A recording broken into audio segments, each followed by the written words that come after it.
앞서 전해드린 가수 이현배의 갑작스러운 사망 소식으로 인해서 많은 분들이 놀라셨으리라고 생각합니다. 이현배는 지난 17일 제주도 서귀포시의 자택에서 숨진 채 발견돼 충격을 안겼는데요. 게다가 고인의 나이가 48세로 아직 한창 나이였기 때문에 갑작스러운 비보에 많은 사람들이 당혹감을 감추지 못했습니다. 이 때문에 친형인 DJ DOC의 리더 이하늘을 비롯한 이현배의 유족들은 부검을 신청했고 19일 부검 결과 부검인은 심장 이상 소견을 냈습니다. 지난 2005년 45rpm으로 데뷔했던 이현배는 이후 영화 품행제로 OST 즐거운 생활 이기동 등으로 사랑받았고 최근에는 음악 활동은 다소 뜸했지만 JTBC의 슈가맨과 너희가 힙합을 아느냐, TV조선 우리 이혼했어요 등의 방송을 통해서 꾸준히 활동해왔던 터라 많은 팬들이 이현배의 죽음을 진심으로 안타까워하고 있습니다. 빈소는 신촌 세브란스 병원에 차려져 있으며 발인은 오는 22일 오전 11시에 엄수되며 장지는 한남공원입니다. 그런데 이현배의 친형인 이하늘이 동생의 사망 소식이 알려진 뒤 18일 추모글을 올린 김창렬의 욕설로 분노를 드러내면서 두 사람 사이의 갈등이 본격적으로 수면 위로 올라왔습니다. 이하늘은 부고가 전해진 지난 17일 인스타그램에 추모글을 남긴 김창렬에게 내가 죽인 거야라는 욕설 댓글을 남겨 논란이 인바 있는데요. 이하늘이 해당 댓글을 남긴 직후에는 김창렬이 소속사를 통해 이하늘이 상심에 빠져있는 상태에서 남긴 댓글이라고 밝히며 워낙 절친한 사이라 속상함을 표현한 것일 뿐 특별한 오해가 없길 바란다고 해당 논란을 일축했었지만 이 일이 결코 가벼운 일도 아니고 사람의 죽음과 관련된 일이었던지라 많은 팬들 사이에서는 이현배의 죽음 뒤에 뭔가 말 못할 사연이 숨어있는 것이 아닌가 하고 추측했고 이러한 추측은 결국 이하늘이 19일 자신의 인스타그램 라이브 방송을 통해서 그간 숨겨왔던 사연을 모두 털어놓으면서 사실로 드러났습니다. 이날 오후에 진행된 방송을 통해서 이하늘이 폭로한 내용은 그야말로 이하늘이 김창렬에게 이를 갈 수밖에 없다는 생각을 하게 했습니다. 김창렬이 이현배의 죽음의 원인을 제공했다고 재차 주장한 이하늘은 그간의 사연을 소개했는데요. 원래 이하늘은 DJ DOC의 팀원이었던 김창렬, 정재훈과 함께 돈을 나눠 제주의 땅을 산 뒤 펜션 사업을 하기로 했다고 합니다. 이후 돈이 부족한 정재훈을 대신해서 이현배가 참여했다고 하는데요. 이 과정에서 이현배는 인천에서 살던 2억 원대 아파트를 처분하고 펜션 진행에 올인했다고 합니다.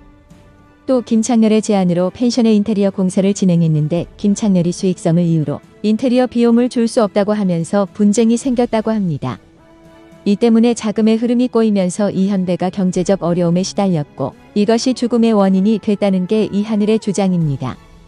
이것이 정말 사실이라면 김창렬이 이현배를 죽였다는 이하늘의 원망이 전혀 근거 없는 소리가 아닙니다. 또 이하늘은 해당 방송에서 김창렬이 그동안 DJ DOC 활동에 불성실했고 DJ DOC의 다수 히트곡 가사와 멜로디를 써준 동생에게 밥 한 끼 사준 적도 없었다고 주장하며 김창렬의 추한 면모를 공개했는데요. 해당 방송에서 이하늘은 내 동생이 몇 년 동안 괴로워했지만 DOC를 지키고 싶어 참았다며 이젠 그러고 싶지 않다. 다 까겠다고 격앙된 모습을 보였습니다. 이하늘은 또 제주에서 생활고를 겪던 이현배가 오토바이 배달을 하다가 차에 부딪히는 사고가 났다는 사실을 고백하면서 내가 오토바이는 위험해서 안 된다고 했는데 현배가 사고가 나자 형한테는 말하지 말아달라고 지인들에게 부탁했다고 한다. 현배가 죽을 뻔했는데 나한테 말을 안 한 거다. 그런데 돈이 없어서 MRI도 못 찍었다고 한다고 가슴을 쳤습니다. 여기에 이하늘이 그동안 김창렬이 작사한 곡들의 실제 작사가가 이현배라고 주장한 것 때문에 김창렬이 이하늘을 비롯한 이현배 유족 측에게 수억 원에 달하는 손해배상을 해야 할 수도 있다는 주장까지 나오고 있습니다. 21일 테나시아에서는 법무법인 선명의 선홍명 변호사와의 인터뷰를 공개하며 이현배가 작사 내지 작곡한 창작물이 존재한다면 그에 대한 저작권은 당연히 이를 창작한 이현배에게 존재한다. 저작권 관련한 별도의 계약이 이현배와 김창렬 사이에 없었다면 저작권법 제125조 등에 의거 김창렬이 작사가로 올린 수익 상당액만큼의 손해배상 책임을 부담해야 하는 경우가 발생할 수 있다고 주장했습니다. 즉 김창렬이 이현배와 맺은 별도의 입금 분배 계약이 없다면 손해액 추정 제도와 배상 제도 등에 따라 손해배상을 부담해야 할 수도 있다는 것인데요. 만일 이게 맞다면 이하늘과 김창렬의 갈등은 단순한 진실 공방을 넘어서 법정까지 가게 될 가능성이 커졌습니다. 지금까지 한국음악저작권협회에 저작권이 등록된 DJ DOC의 노래는 총 91곡인데요. 김창렬은 이 중에서 DOC와 추모를 비롯한 5곡의 작사가로 이름을 올린 상태다. 그러나 이하늘은 인스타그램 라이브 방송에서 김창렬 노래 가사도 현배가 썼다. 김창렬은 멜로디 만들 줄도 모른다.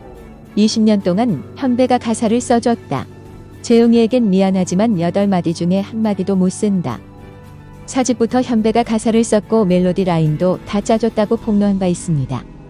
또한 보도에 따르면 김창렬이 저작권을 등록한 노래 가운데 2004년 발표된 원나이트를 제외한 4곡은 1997년 발매된 DJ DOC 4집에 수록된 곡인데요. 그러나 김창렬이 작사가로 등록된 가운데 이현배가 공동 작사가로 이름을 올린 노래는 단 한 곡도 찾아볼 수 없습니다. 이 때문에 이하늘이 2010년 KBS 승승장구에 출연했을 때 신용불량 때문에 통장을 마음대로 확인할 수 없었다. 최근 통장을 확인해 보니 저작권료가 1억 2천만 원 정도 들어와 있었다고 설명하면서 DOC와 추물의 작사가의 이름으로 김창렬을 올린 것을 후회한다고 말했던 것이 다시금 주목받고 있습니다. 테나시아는 DOC와 추물이 당시 김대중 대통령의 대선 선거송으로 쓰이며 전국적인 인기를 끌었던 것을 고려하면 김창렬은 거액의 저작권 수입을 올렸을 것으로 추정된다.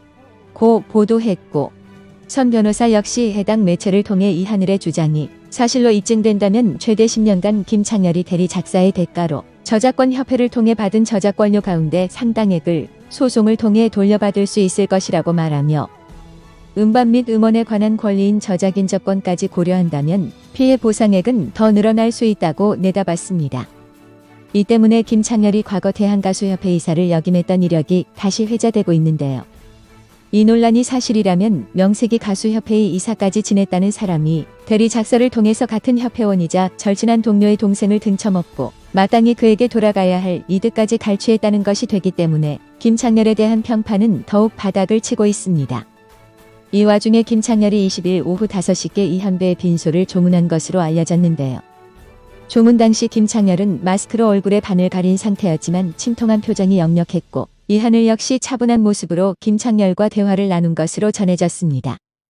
다행히도 두 사람 간의 갈등이 인터넷에서 심화된 것과는 대조적으로 이날 두 사람 간의 별다른 일은 없었다고 합니다. 이날 빈소에는 김창렬 외에도 45RPM 멤버 박재진과 윗상 출신 가수 길, 하하, 뱃사공, 블렌, 보이비, 피타입 등이 찾아 고인을 추모하는 등 형제와 친분이 있는 연예인들의 조문이 이어진 것으로 알려졌습니다. 물론 아직까지는 해당 논란이 본격적으로 진행되기 전이라 이하늘이 과연 진실을 말했는지는 알 수가 없습니다. 하지만 이번 논란이 어떻게 결론이 나든 간에 DJ DOC라는 그룹은 해체될 가능성이 커졌습니다. 멤버 간의 갈등이 이렇게까지 커졌는데 과연 그룹이 계속 유지될 수가 있을까요? 저 역시 DOC와 추모를 비롯한 DJ DOC의 노래들을 좋아했던 입장에서 이번 논란이 참으로 안타깝다는 생각이 듭니다. 아직 결론이 나지 않은 일인 만큼 함부로 말을 할 수는 없겠지만 만약 정말로 이번에 논란이 된 노래들의 작사가가 김창렬이 아니라 이번에 안타깝게 생을 마감한 이현배였다면 김창렬은 마땅히 대중에게 해당 사실을 인정하고 자신의 과오를 반성하는 모습을 보여야 맞다고 생각합니다. 아무쪼록 이번에 유명을 달리한 고인의 명복을 다시 한번 진심으로 빌며 유족들께도 심심한 위로의 말씀을 전합니다. 더불어 이번 논란이 조속히 좋은 방향으로 마무리되기를 바라면서 오늘 방송은 여기서 마치겠습니다.